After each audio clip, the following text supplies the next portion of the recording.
pessoal, boa tarde, tudo bem? Vamos lá com mais uma aula de redação, se aproximando do Enem. Como é que está a expectativa? Como é que está aí a ansiedade? Calma, vai dar tudo certo. Nós temos aqui a receita para a sua redação, digamos assim, mas lembre-se de que o treino é muito importante, tá, pessoal? Então, tudo que a gente já estudou até agora, toda a bagagem que você já tem, toda a informação que você possui, de nada vai adiantar se você não coloca na prática, certinho? Vimos aí nas nossas últimas aulas as competências, como você será avaliado segundo as competências do Enem. E você sabe também, estou falando um pouquinho sobre alguns possíveis temas do Enem. O INEP, ele tem uma cultura, digamos assim, ou tem o costume de fazer alguns debates dentro do seu, ali no seu site, né, naquele espaço. Então ele lança alguns temas ali, alguns pontos, e ele faz um debate, ele faz uma explanação daquilo que ele pensa ser importante para a sociedade. Aí nesses últimos meses, quais foram os pontos então que ele colocou em debate, que o INEP trouxe para esclarecimento da população? Ele trouxe temas como educação financeira, trouxe temas como obesidade infantil e também os direitos da pessoa com deficiência. São temas que você tem que tomar um pouquinho de cuidado, né? Já que eles podem ser um possível tema. O INEP tem a tradição aí de escolher os seus temas dentro daquilo que ele debate no site. Então vai lá, pesquisa um pouquinho sobre esses assuntos. A educação financeira eu aposto nesse tema porque não é um tema tão comum, a gente não tem o costume. Ele agora é um tema transversal da BNCC, então as disciplinas precisam, as áreas de conhecimento precisam debater sobre educação financeira no Brasil, que não é uma cultura do Brasil, né? O brasileiro não tem a cultura da educação financeira, então seria um possível tema que eu diria, né, deixaria como dica para você pesquisar. E também obesidade infantil, direito da pessoa com deficiência, que existem muitas leis relacionadas aos direitos da pessoa com deficiência, que podem embasar demais a tua redação. Tudo bem? Então a gente já estudou muita coisa, as competências, os argumentos, as formas, como colocar o seu repertório sociocultural dentro da sua redação, como estabelecer isso. Não precisa ser apenas no teu desenvolvimento, você pode usar o teu repertório sociocultural desde a tua introdução, né? A gente aprendeu isso também. Como fazer a intercalação dos parágrafos, como conectar cada parágrafo, como fazer a sua proposta de intervenção, que foi a nossa última aula, como a sua proposta de intervenção pode ser ali maravilhosa a ponto de levar um 200. Então, hoje eu estou devendo uma aula para vocês e hoje a gente vai ver a competência 1, tá bom? Competência 1 na redação Enem, que está relacionado a como você vai ser avaliado na escrita, certinho? A sua escrita. Professora, eu tenho que escrever em português? Logicamente, mas não é qualquer forma da língua portuguesa. Você sabe que a gente se comunica em português na maneira formal e da maneira informal. Na nossa oralidade, a gente lida muito mais com a língua informal. E aí, isso é uma diferença que você vai ter. Lógico que você já está bem treinado e você sabe a diferença entre língua formal e língua informal. Quando eu estou falando de língua formal, eu estou falando de um padrão, tá bem? Estou falando de um padrão e eu estou falando estritamente de um padrão culto. De onde vem esse padrão culto? Eu estou falando da nossa gramática. Gente, se é padrão, vamos pensar aqui, se é padrão, quer dizer que é igual para todos. Por que precisa ser igual para todos? Gente, vamos aqui pensar um pouquinho agora dentro da linguagem informal, que é aquela cotidiana. A linguagem informal é cotidiana e ela é chamada de coloquial. Por quê? Essa coloquial, ela não está preocupada com a formalidade da língua na sua gramática, tá? A gramática não é importante. A gente se comunica como a gente entende que se comunica, certinho? A gente não vai estar preocupado se o verbo está concordando com o sujeito. A gente não está, a gente está comunicando, não é isso? A gramática não é importante. e ela vai ter as suas variações regionais, sociais, muito mais regionais, tá bem? Nós chamamos de variações linguísticas. Então, gente, por que se estabelece um padrão? Se estabelece um padrão exatamente para que o teu examinador consiga pegar a tua redação, consiga chegar à tua redação, consiga ler a tua redação sem maiores preocupações de desvios relacionados à variação linguística. Beleza? Como assim, professora? Olha lá, vamos entender o seguinte.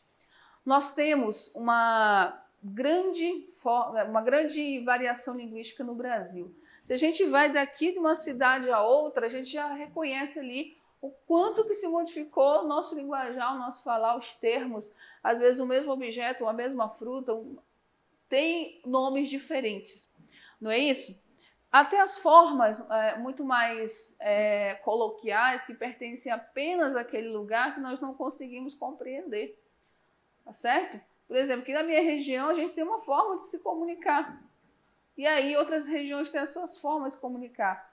Na Bahia, por exemplo, gostam de usar uma expressão que eu acho muito engraçada, chamada barril dobrado. Fulano de tal é um barril dobrado, ou seja, ele é o cara, ele é espetacular.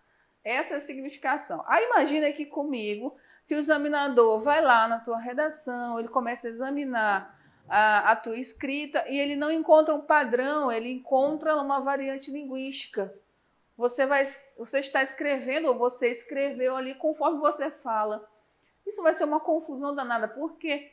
Porque os examinadores chegam até eles várias redações de todo o canto do Brasil. Ele não faz ideia de onde é aquela redação que ele está fazendo o exame. Tá bem? Que ele está avaliando. Então, por isso estabelece um padrão.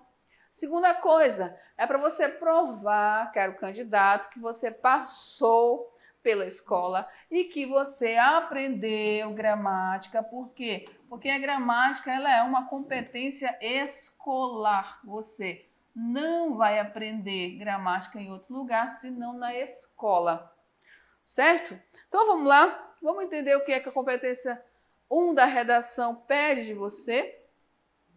A competência 1 avalia o domínio da modalidade formal da língua portuguesa, analisando se o candidato utiliza vocabulário e demais elementos linguísticos de modo correto, garantindo fluidez e objetividade ao texto. Tá vendo? Garantindo fluidez e objetividade ao texto. Por quê? Se não tiver padronizado, se cada um escrever do jeito que fala, isso vira bagunça, certo? Como eu já expliquei. Essa competência analisa a organização sintática e o uso adequado das regras gramaticais. Vejam que a gramática é a grande rainha aqui da competência 1. Entre os erros mais cometidos estão acentuação e pontuação incorretas, discordância verbal e nominal, truncamento ou justaposição sintática. O que isso quer dizer?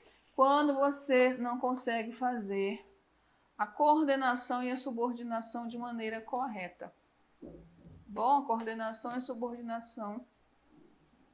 Quando você embola o meio de campo, né? Que a gente costuma falar. Quando você embola o meio de campo ali e não estabelece bem as conexões entre as orações, entre os períodos, certo? Então, gente, isso que a competência 1 analisa na sua redação. A competência 1 do Enem. Primeiro, se você sabe escrever em modalidade formal, padrão, na gramática. Observando o quê? Observando esse vocabulário, os demais elementos linguísticos, garantindo com isso, na sua escrita dentro da formalidade da língua, garantindo fluidez e objetividade ao texto. Ou seja, o examinador consegue ler o que você escreveu. Lembre-se que você não está escrevendo para você está escrevendo para o outro e o outro entenda. Ainda vai analisar o uso adequado das regras gramaticais com relação ao quê? Acentuação, pontuação, concordância verbal e nominal e a relação correta de coordenação e subordinação entre as frases e orações e períodos também. Certinho?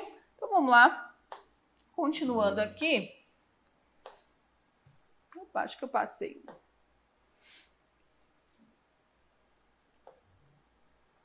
O que é avaliado a competência 1 da redação do Enem? A competência 1 pede ao aluno, pede ao candidato para... Esse aqui é o texto original lá da competência 1 do manual do candidato. Demonstrar domínio da modalidade escrita formal da língua portuguesa. Essa exigência específica que o candidato deve escrever o seu texto dentro dos padrões de formalidade da língua portuguesa, respeitando as regras gramaticais em nível vocabular, frasal e textual. Aqui, deixa eu só destacar para a gente compreender melhor. Demonstrar domínio da modalidade escrita formal da língua portuguesa. Como assim, professora, modalidade escrita formal? Acabei de explicar para vocês. Com relação à gramática, que vai ser a grande rainha aqui. Coloquei um acento errado ali, mas está valendo. Gente, com relação a essa modalidade escrita, eu vou até destacar ela aqui, olha. Você não pode nunca fazer nenhuma marcação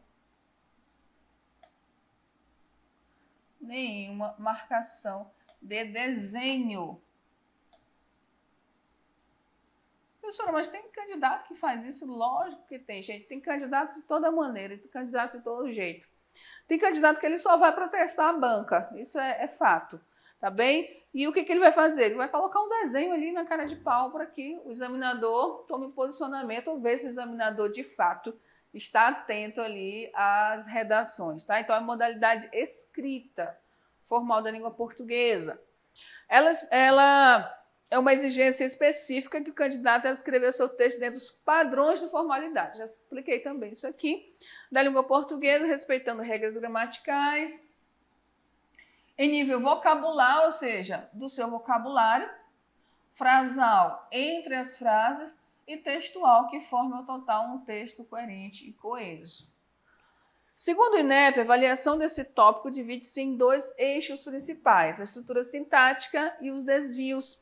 A estrutura sintática é avaliada de modo a identificar se a organização contribui ou atrapalha a construção do sentido e a fluidez da leitura. Os desvios se referem aos diferentes erros gramaticais cometidos. Então, vamos entender isso aqui. Estrutura sintática e desvios. A avaliação desse tópico divide-se nesses dois eixos. A estrutura sintática é como você está relacionado a como você constrói os parágrafos. Bom? Como você constrói esses parágrafos? A forma como você constrói esses parágrafos, você começa ali estabelecendo as conexões entre os parágrafos, mais ajuda no entendimento ou mais atrapalha no entendimento do examinador? Tá bem? Esse é o ponto a ser avaliado aqui. Depois, os desvios, senhores. O que vem a ser esses desvios aqui? Esses desvios tanto estão relacionados a diferentes erros gramaticais de ortografia, bem? Da parte de ortografia, aí acentuação, a nova reforma ortográfica, com relação à escrita, era com J, você escreveu com G, são considerados os desvios, certo? E se você também está usando da coloquialidade e da oralidade. O que isso quer dizer, professora? Coloquialidade é se você usa termos do seu dia a dia que não são considerados gramaticais dentro do seu texto. Ou a oralidade, se você usa termos que são reduzidos à nossa oralidade dentro também da sua redação. Exemplos. Você usa um tá bom. O tá bom, ele vai ser considerado um desvio de coloquialidade e oralidade. Por quê? A gente usa o nosso tá bom no nosso dia a dia, no coloquial. E ele é considerado estrito da nossa oralidade. Porque quando a gente vai escrever, logicamente, salvo engano o WhatsApp, né? Retira-se o WhatsApp, que é outro campo de escrita. A gente acaba, se a gente está escrevendo na formalidade da língua, que é o que o Enem está pedindo, nós não podemos escrever um tá bom, porque o tá é uma redução do está. Então, ele é considerado coloquialidade, oralidade, certinho? Você não pode usar um né, isso aí. Até mesmo você usa uma exclamação. A exclamação é indevida, ela é para determinado tipo de texto. Uma exclamação ela vai indicar uma frase exclamativa, um espanto, uma alegria, coisas que você não vai demonstrar aqui porque você está tratando de problema social. Tá bem? Então, muito cuidado quando você estiver construindo os seus parágrafos e como você está escrevendo ortograficamente falando esse seu texto. Certinho?